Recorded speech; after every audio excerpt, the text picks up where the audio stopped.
Good morning and welcome. Good morning. Can you hear me? Yes. Great. My name is Sheila Murphy, and I'm really delighted to be with you and to be with a lot of other people that are here but not here. So, welcome St. Mary's, welcome St. Charles,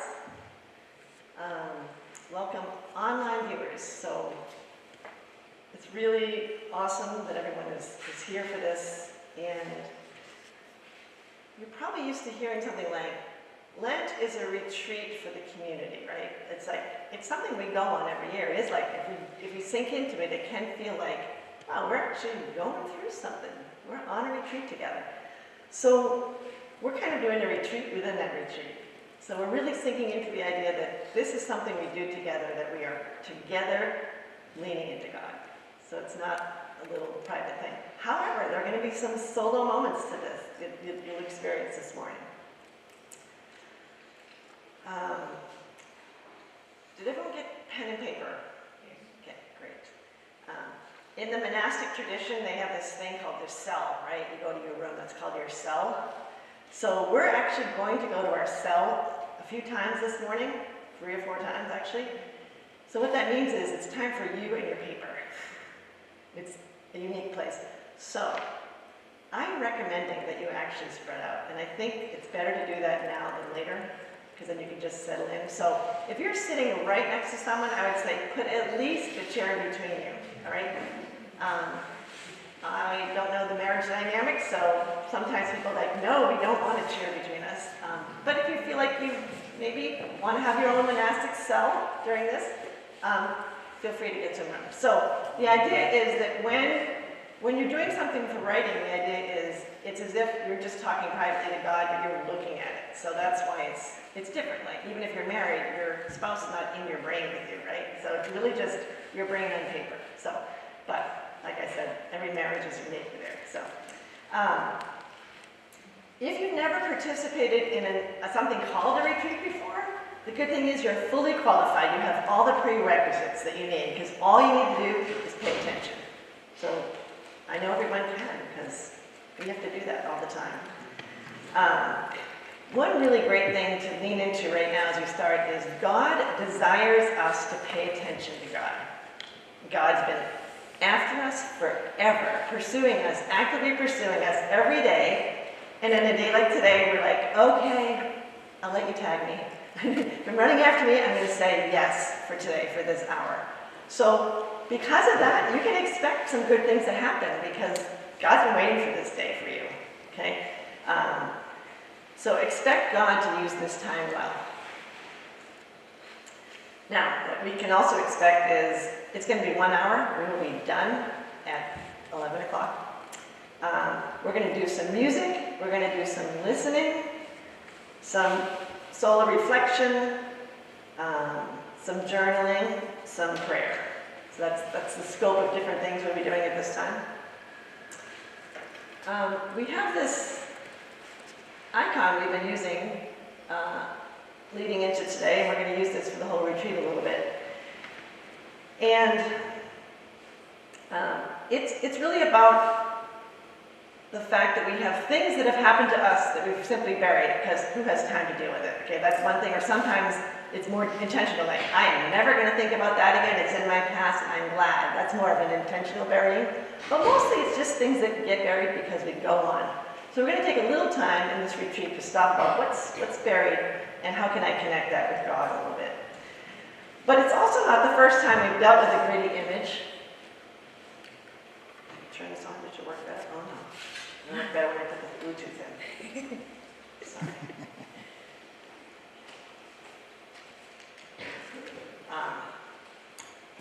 On Wednesday, you all experienced a moment of grit, I hope, and that was the grit on your forehead. Come on now. It's coming.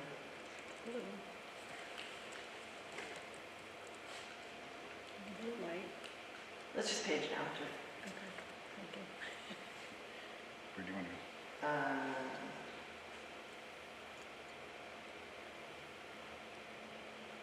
Let's actually stop there. Before I get any more into that gritty image, I just want us to sink a little bit into a song. And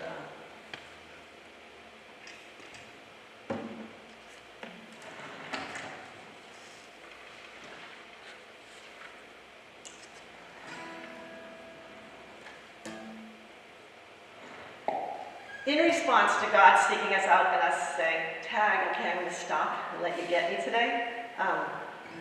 It's a little response to this, to God's action, this little song. It's probably new. I'm expecting it to be new. At a church watching this, or here with us, or online, to try to sing it with me. Oh, draw me, Lord. Oh, draw me, Lord. Oh, draw me, Lord. And I'll run after you. Oh, draw me, Lord.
God, you pursue us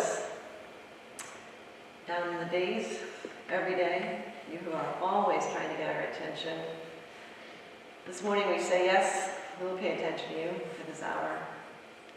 Help us to be brave and to not put up any resistance to what you might be trying to give us in the great gift of this hour with you. Help us to trust that you know exactly how we're wired, you know how to reach us. You are bilingual in every language, trilingual, polylingual. You know the language of me better than I know it myself. So help me to be open to what it is you're trying to communicate to me. Help me to be open to your presence. And help me experience today, this hour, as a general invitation to lean into you more often. Amen. All right. So, I'm going to just give you guys a nod. If this doesn't work, it does work. Okay. Not the first gritty image we've seen, right? So we have this other gritty image that's part of every Lent, and it reminds us of some things. We got a lot of echoes of this for church-going people, like life is short. From dust I came, to dust I will go. Also, it's a season where I'm somehow invited to make a change. Like, we know that about Lent. Also, this gritty cross is a sign of sacrifice for the sake of love. That's kind of a scary thing. We look at what the sacrifice was for Jesus, right? It's pretty scary. But right now, you're sacrificing an hour, all right? So we can maybe see what love comes from the sacrifice of this hour. All right. Now, before we get into sort of the meat of what we're going to do today, having got that preliminary about God chasing you and you kind of saying, all right, okay, stop. What is your desire for this hour? Like, what would you like to see happen in this hour? Okay? Another way of asking that is, what do I want God to do for me in this hour? Either one of those two questions. This is the first time we're going to write, okay? What do I desire for this hour? I'm going to give you a couple minutes of silence for that.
Take about another 30 seconds for that.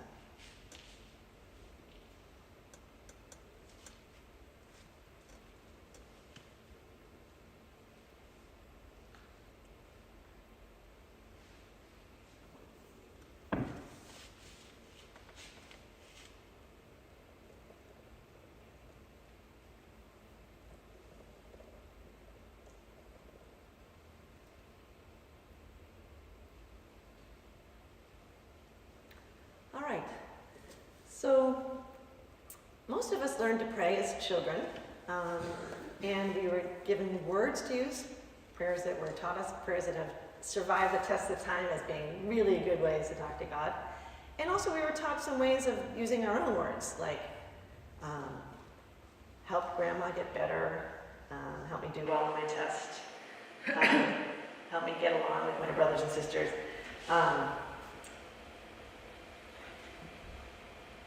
But somehow, the message that I caught was, it's mostly important to pray for other people, because that'd be kind of selfish to pray for myself.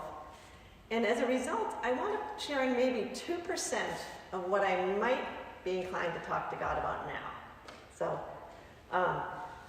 So in the limits that, I'm not saying I was taught this, but it's what I caught. My prayer to God, my talking to God needs to be, no matter what else, prepared, maybe shined up a little bit, presentable. It should be of a good, noble topic, right? This is God we're talking to, right? So let's, make it our best offering, right? So, help me get this job. That's okay, that's a prayer about me, but it's at least a noble thing, right? Thank you for a good Thanksgiving, thanks for good Christmas, thanks for awesome Christmas presents, thank you's a good one. But they really had to be, I was struck by, when I look back, that they had to be kind of polished and presentable, almost pretty, right? So, I don't know about your life, but my life is made of not just pretty things, right? There's also these gritty things. So today we're kind of move from pretty to gritty in the way we connect with God in terms of bringing our real stuff. So that's kind of where this came from. Because there's a lot of stuff that I've buried and stuff that I might need God's help on. And in the meantime, I just kind of put it off to the side because I don't really have time to deal with it. That's actually a lot of it. I just don't have time. It's not something I thought about. But it does have effect on me, nonetheless. So I've been wondering what it would be like if I talked to God about my messier, grittier parts of my experience. So here's an example from Saturday. So I've been involved in a creative writing project, and I was doing well for a while, and then I just stopped making progress, okay? A deadline was coming up, and I needed to finish, but I couldn't get anything done.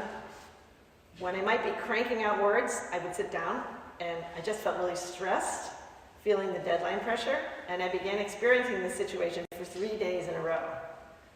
I'd been praying regularly about the project, things like, God, inspire me with words, and nothing helped.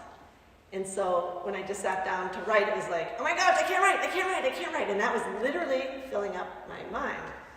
So finally,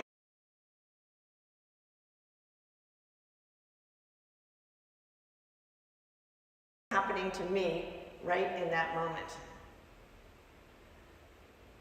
So as completely as I could, I simply described my current experience. I'm stressed out. I'm worried that this will turn out badly. I'm worried that I might be a terrible writer. I'm afraid that I might embarrass myself. The more I work, the less productive I am, and I'm freaked out about the deadline. The more time I give this, the less I accomplish. Unless I accomplish of the other tasks in my life that are now being neglected. I feel like I'm sinking. That was the content of my prayer. Then I just sat in silence. I didn't even ask God for anything. Simply said, this is what's going on. We're going to try that right now. So And what we're going to use for material is just the last 24 hours, okay? So what I'd like you to do is think about the last 24 hours. Maybe take a couple breaths to kind of get yourself into a position where you can kind of hit the rewind button on your day.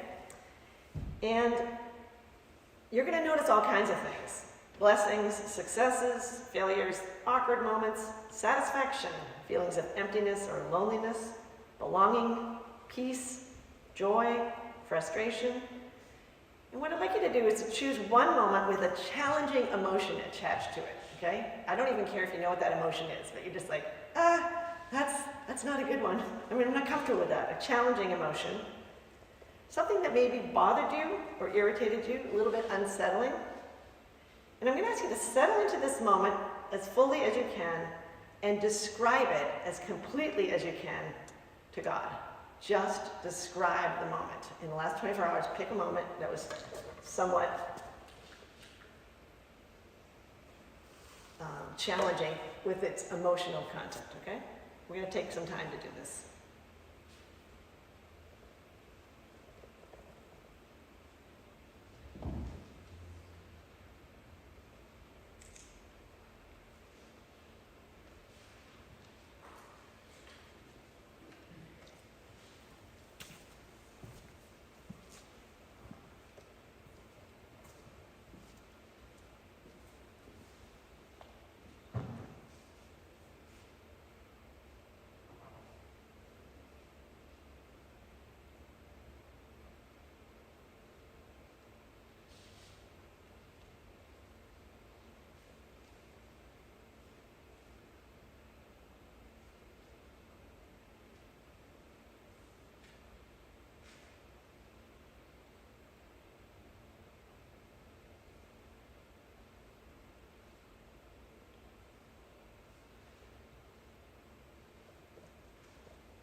All right, so basically, I hope what just happened is that you told God about what was going on in you.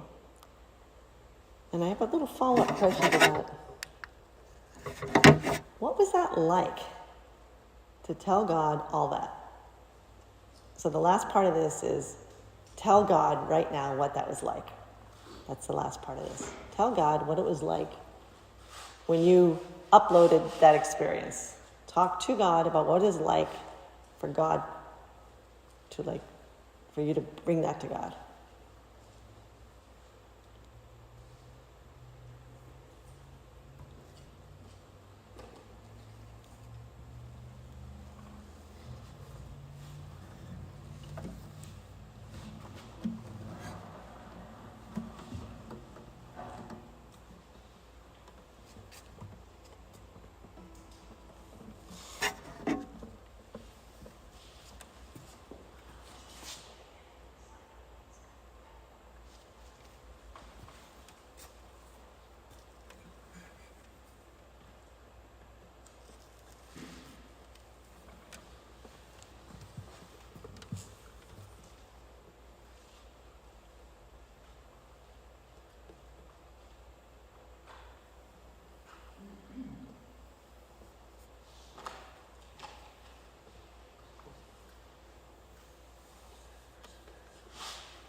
All right, so I hope one of the things you experienced was a sense of God wanting to hear it, like a sense of hospitality, like, yeah, you can tell me that.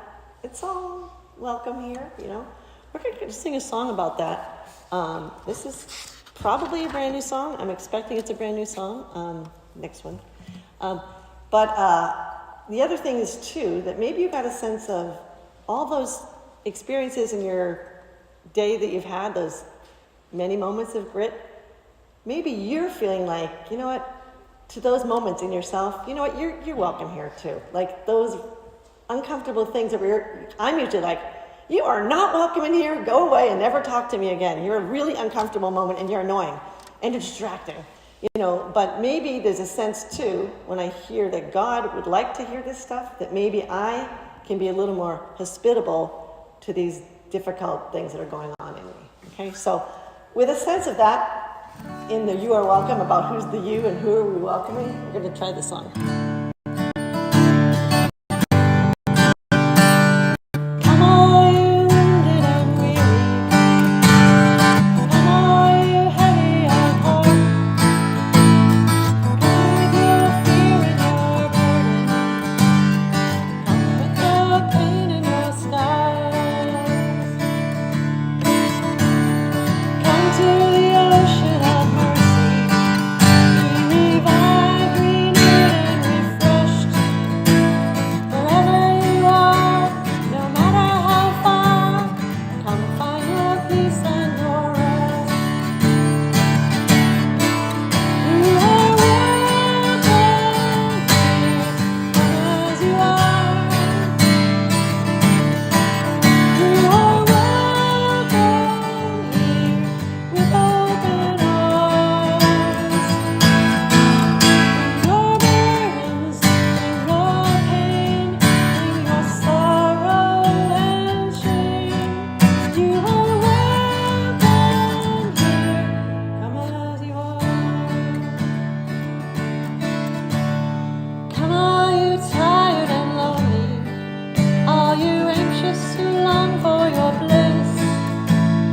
Bring your addictions and battles, find your forgiveness and strength. You are welcome here, come as you are. You are welcome here with open arms. Bring your burdens, bring your pain.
I did leave a story kind of hanging there. I told you I was having a tough time with writing, and I told you I just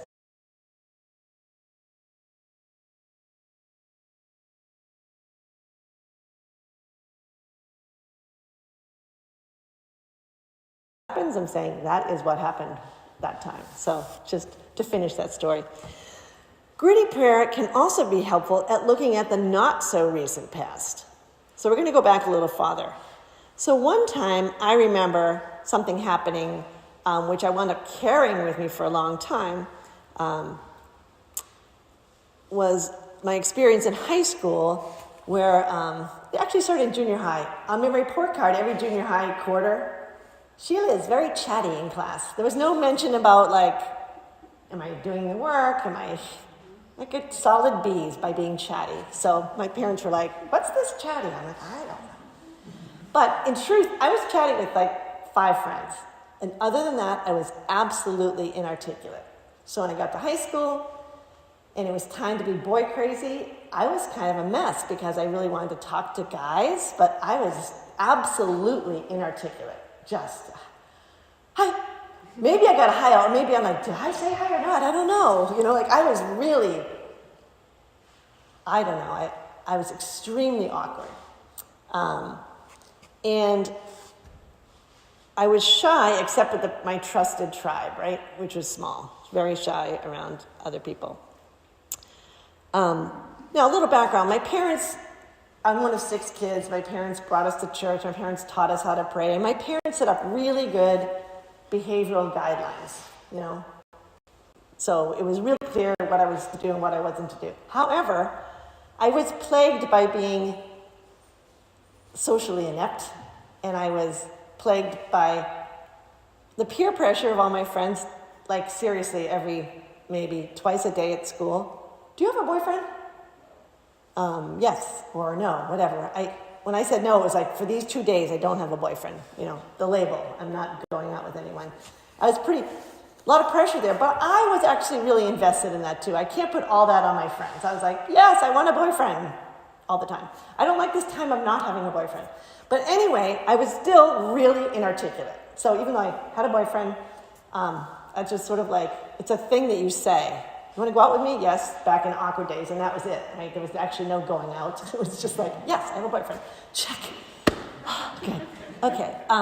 But later in high school, it meant something, and it meant hanging out together and talking, and I was absolutely inept. I could not do it. I just couldn't do it, didn't know how to do it, didn't know how to connect. So I did the only thing that was, I did that back again. The only thing that was readily available to me to help with this, and that was alcohol. So basically, it was a big no-no for my family, for my parents. You don't drink until you're 18 at first, but by the time I got there, I was 21, so it was a long 18 for me. But, obviously, you don't drink. But it was so in the culture, so in my family. I'm the 4th sibling, and it's just part of how we grow up. It was unimaginable that you could find a place without alcohol. I finally, senior year, played in the pit orchestra for My Fair Lady, and I was looking forward to the cast party because, these theater types, they don't need alcohol to cut loose, right? I was devastated when I got to the cast party because there was a ton of drinking. I'm there is no escape. The pressure of that. So anyway, I drank to socialize, and I drank, and I was under the impression that drinking was helping me be articulate, and I think it was more helping me to be unaware of how inarticulate I was. I'm sure there were words coming out, but I'm not sure I was very articulate. But I was under the illusion that it was helping with, my ability to be with guys. So because of the alcohol, if I went to a party and drank, I could talk, I could flirt, I could even make out. I was just all set now. But looking back now, I had no idea that I could actually talk to God about what was happening with my insecurity, with the drinking, with my shifting personal boundaries. I covered up these unsettling experiences and feelings as quickly as they happened. I'm not saying I intentionally buried them. It just happened. But I was also never encouraged to look back over my day and notice where I felt unsettled, afraid, unsure, inferior, pathetic, unlovable, inept. But those feelings were all there. even if I had been encouraged, I'm actually not sure I would have owned up to the fact that I had troubling feelings. So like that I had, like, no, I'm fine, I had a good day, I'm good.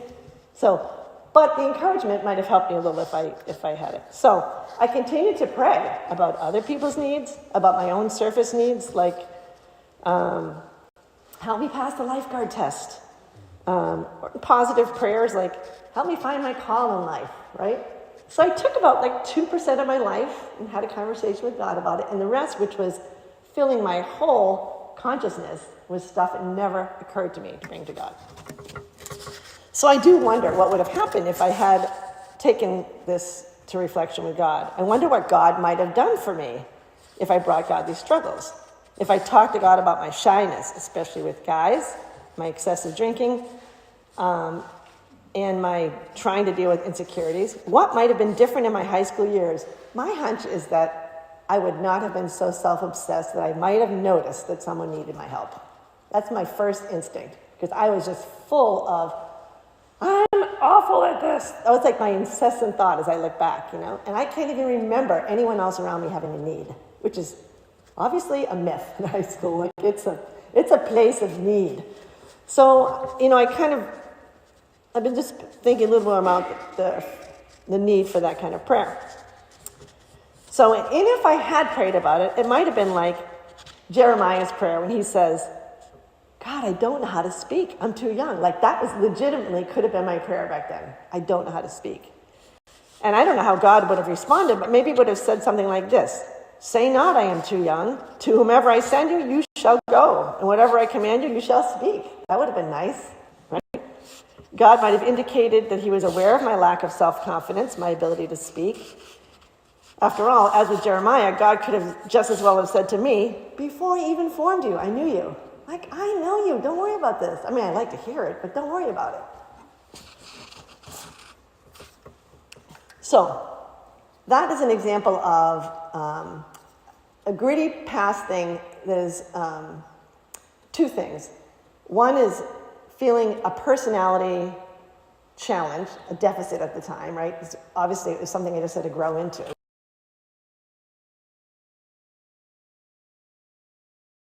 All up bad choices from that, right? Another kind of gritty past thing is when something happens that, an experience of failure, or something that locks in the failure that expands to be like, so instead of like, I messed up, I am a mess up, right? So we call that the shift from feeling like you did something wrong to a feeling of shame, right? So I'll tell you, good time. I'll tell you a story. I was a music ed major in college. So you have a choice of being music performance. So I could have been a violinist, like be the person that performs for a living, music therapist, church musician, music historian, or a teacher. And I really wanted to be a performer, but I just knew the practice room was too lonely for me. So teaching is a good place for an extrovert. So I decided to be a teacher. However, you're not absolved from doing a major performance at the end. Nonetheless, you have to have a major instrument. So my major instrument was violin. So in senior recital, what they have you do is you have to put together a full hour program of classical music. So it's the most rigorous kind of music there is. It's not fiddle tunes. It's really serious music. And I didn't have to do the whole hour. I got to partner with a classical piano friend of mine. So we each had to do enough music to fill the hour. So I went out there, did the first piece. I started on something pretty simple, and I'm all memorized too, because I'm a good memorizer, so it's just nice. Just like go out there and play, and I had a great accompanist, a different piano player. She was actually someone who was raised in Czechoslovakia when Czechoslovakia was a closed country, and on a tour outside of Czechoslovakia, she snuck off. And because of that, she landed at my college, and she's like world-class, great European solo performer. So she was making me sound much better than I was, which is great for an accompanist. That's what you like. Anyway, so I played my first piece. It was 4 movements. It was a Corelli sonata or something. And then I go off to the wings. My teacher gives me a hug, and my friend Maria goes on to do her piano set. Then I come out, and I'm ready. I've done the warm-up easy piece, and now I'm ready for the big number and the whole thing. It's called Sinfonia Española. It's by Eduard Lalo, and it is very flashy. It's like, if you can make lightning and fireworks on a violin, this is the piece. It's just crazy, like fireworks stuff and really fun and really dramatic. The piano's playing an orchestra part condensed for piano. So it's called the condensed version. So the piano's going dum, dum, dum, dum, dum, dum, dum. You hear the orchestra in that. And so I played the first easy note that happened, an easy thing. But then what happens is the piano totally cuts out, and I have to play this crazy, detailed, flying fireworks of a run. Totally in silence. So she just stops, and I have to do the exact same run again right after. Well, for the first time ever in my memorized history of playing this piece, I had no idea what the first note of that run is. You actually cannot play a run if you don't know the first note. So I was more like, it was just like horrendous. And I was like, I have to do it again right now. So I, not the right notes. And she plays da-da-da-da, and I have to do it again. And again, I don't know. So I tried a different first note. Not the right first note.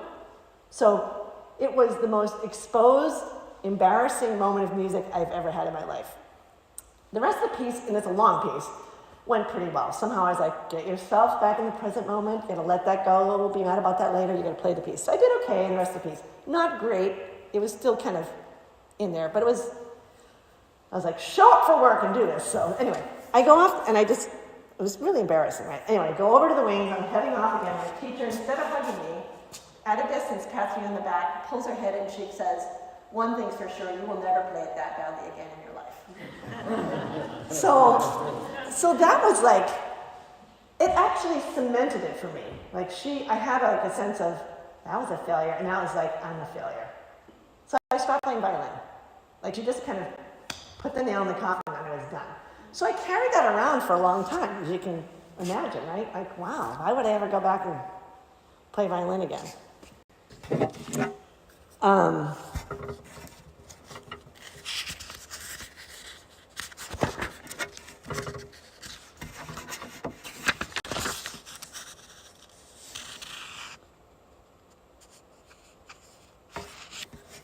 So over time, you could say I was carrying like that embarrassing moment.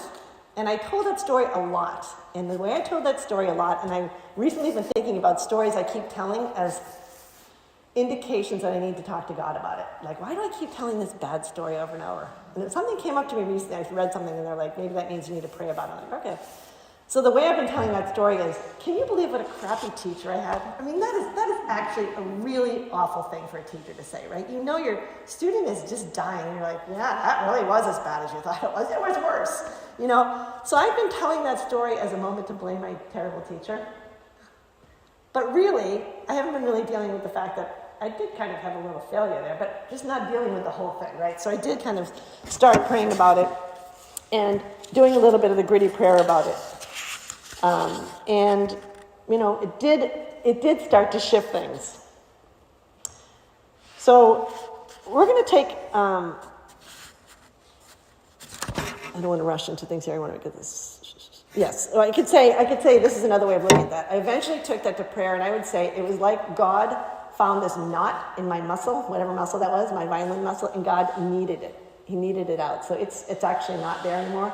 I don't tell the story there to say, can I give you a great example of a bad teacher? That's like not, I don't tell the story anymore. I just told it to you, but it's not primarily about that. It's that I took someone else's summary of my experience and said, that's right, I'm awful. So God needed that out. And the freedom of that reminds me of the story of David and Nathan. So King David, as you know, just a great king in so many ways, but he kind of was like, I can get anything I want, including that woman right there. What is her name, Bathsheba? Bring her to me right now. She's married to your military captain. We'll work that out later. She gets pregnant. He has the military captain killed. And life goes on because he's the king. He can do what he wants. Well, he has this prophet, Nathan, in his service. And one time Nathan comes to him unsolicited with the kind of best friend kind of critique that you could want. And he tells him this story. He's like, what do you think about this guy? He was a poor man, and he had a bunch of sheep. And he was, in the service of the king. But he had one sheep, which was just like a pet. He was like his favorite little sheep. And the king came and said, that's the little sheep I want right now. Kill that sheep, and I'm going to have that lamb chops for dinner tonight. And David was enraged, and he said, that man should die for that. And then Nathan says, that man is you. And he was corrected in that. Like, he was like, yeah, I've been carrying that around. I'm sure it stung. I'm sure it was not an easy, gritty memory to have someone else open up, right? But God was able to speak through Nathan to get a shift in David, okay? So we're going to have a few minutes now for us to explore maybe a memory that's older, okay? This is harder to go through the rewind of your day on the video because this is years now, right? So I would say what you're looking for is something that keeps coming up over the years. It's just like that thing. It's just like if I could erase one day, or if I could have a do-over, or if I could make that memory disappear. A memory like that. It could be something you did, or it could be something that happened to you. In my case, there was two things, right? Something did happen to me. My teacher did that, but I also did something, right? So it could be anything like that. So we're going to, again, try to spend a few minutes finding something which is a little bit older. Go at your own pace. I'll have questions up here again, and you can write them down because it's possible you're going to feel like, wow, I didn't quite finish that, and now it's 11 o'clock, you know. So I'm suggesting you might write down the questions because maybe you'll finish it later if you don't finish it now. You're going to have plenty of time. I don't think you're going to feel rushed or anything, but if you feel like, I want to do more work on this, you'll have the questions.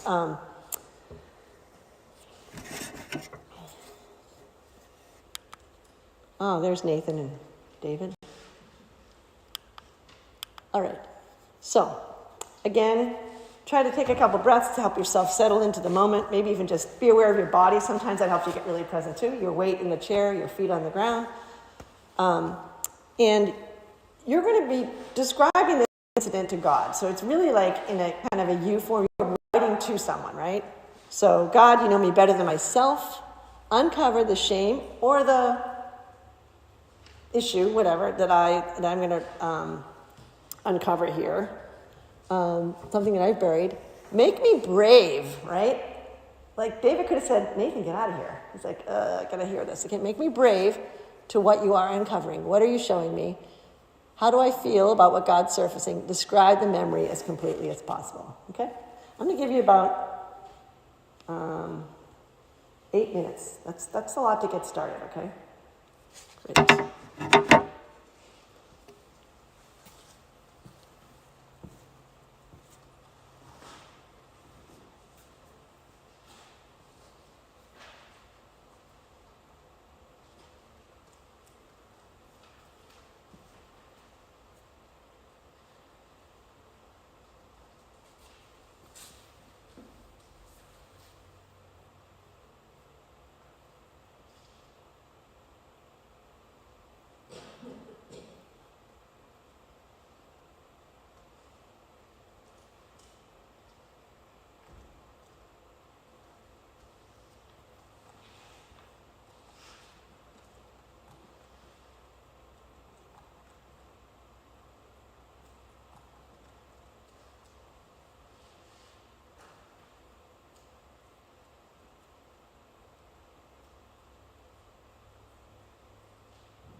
Take another 30 seconds.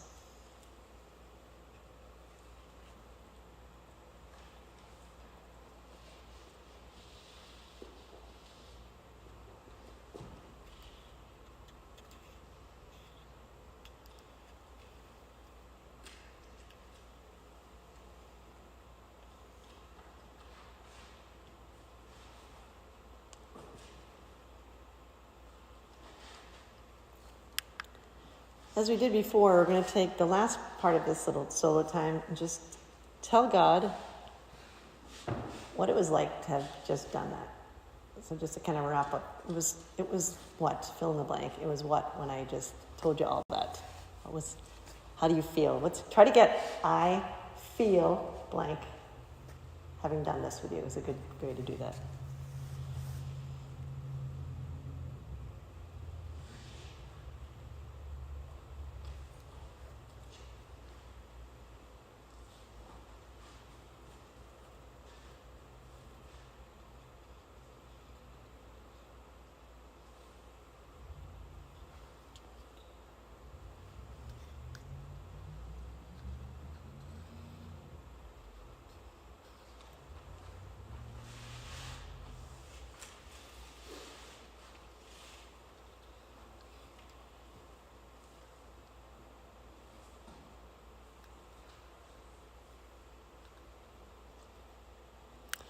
There was a cool image from yesterday's first reading. It was about first fruits. And we're going to take a minute to get some first fruits of our time together, okay? So here's the quote from yesterday. I have now brought you the first fruits, the products of the soil, which you, O Lord, have given me. And I have set them before the Lord. So when you look back at this morning, the first question I have for you is, you remember you wrote down a desire at the beginning of today? Recall that, look at it if you need to. Did any part of that desire wind up happening for you? Did it come to pass? You wrote down, I have a desire for this hour. Did any part of that happen? It's the first question. We're going to put 4 fruits in this basket. That's the first fruit. The second fruit is, when in this hour did I feel closest to God? There were some moments of prayer. We talked about the last 24 hours. We talked about something bigger, the shame thing. We had some music, we had some stories.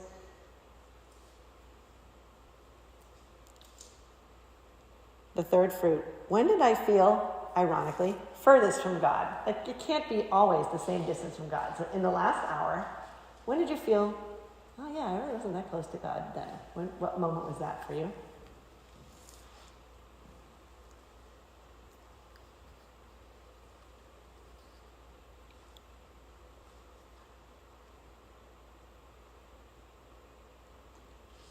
And the final fruit in this basket, to sum up our experience, is, what was God like for me in this time?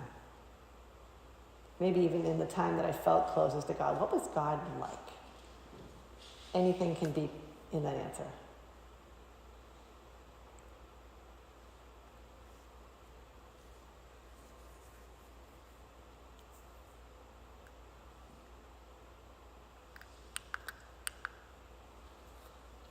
All right, amen. A couple details before I let you go. If you have questions about any of the methods we tried today or any of the content, the songs, anything like that, you can email me. If you want to get on the email list, you put your name out there if you're not already on it. And what you're going to get from being on that email list is you're going to get a thing that will help you follow up on today's retreat, and you'll also get a reminder before next week. So it's just Gritty Prayer email. It's not anything besides the Gritty Prayer stuff. Also, did you get a small sheet about evaluating this session? No. Oh, they're coming out. Okay. Let's just pass those out right now. Okay, thanks. And, yep. And then next week, we're going to be right here again at 10 o'clock. If it turns out you can't make it at 10, you can come to the evening thing. That's fine. You don't have to communicate that. Just show up at one of our regular times. So, I have a very quick evaluation sheet that's coming around now. It's really like a few words, might take 30 seconds, and I really appreciate that because we can make adjustments for next week or even for tonight's session based on your evaluations here. Father Phil, usually want to give me something else, but go ahead, you first. No, do you want to clarify that you won't be here next week here? Thank you. But we Yes. So as you know, right now at St. Charles, they're watching me, and they're watching me at St. Mary's, and they're watching me online, but next week I'm going to be at St. Mary's. So, but I'll be here on the screen with you. So hopefully you'll come back for that. Thank you. Also, I want to say thank you to my tech staff here. We got Bill, Jared, and Charlene, and my hosts back there, and my hosts at all the other places. There's a lot of people, and tech people at other places, Sheila and Martha. There's a lot of people that are really making this happen. So thank you to everyone. Lots of people really working this. So thank you to all those people, and thank you especially for coming, for sacrificing your hour. And I really look forward to what fruit will come of this, your time being here. So thanks so much for being here. See you next time.